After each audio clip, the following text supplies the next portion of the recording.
জায়গায় যদি বিসমিল্লাহ পড়তে ভুলে যান, আপনার জীবনে বিপদ আসতে আর কিছু লাগবে না, বরকত কমতে আর কিছু লাগবে না। এই 3 জায়গায় যথেষ্ট।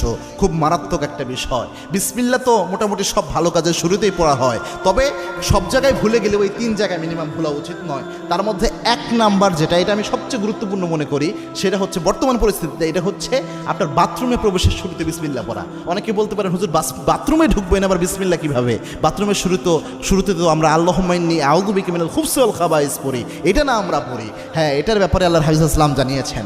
আল্লাহর হাবিব সাল্লাল্লাহু আলাইহি ওয়াসাল্লাম জানিয়েছেন, কোনো ব্যক্তি যদি বাথরুমে প্রবেশের সময় পড়ে আল্লাহুম্মা ইন্নী আউযু বিকা মিনাল খুবসি ওয়াল খাবাইস, এর ফজিলত হলো ওই ব্যক্তি বাথরুমে প্রবেশ করলে বাথরুমের মধ্যে যে দুষ্ট জিনগুলো থাকবে ওই ব্যক্তিকে দেখতে পাবে, কিন্তু কোনো ক্ষতি করতে পারবে না। কিন্তু কোনো ব্যক্তি যদি বিসমিল্লাহ লাগিয়ে দিতে পারে, বিসমিল্লাহি আল্লাহুম্মা ইন্নী আউযু বিকা মিনাল খুবসি ওয়াল খাবাইস, এই বিসমিল্লাহ সহ যদি দোয়াটা পড়তে পারে,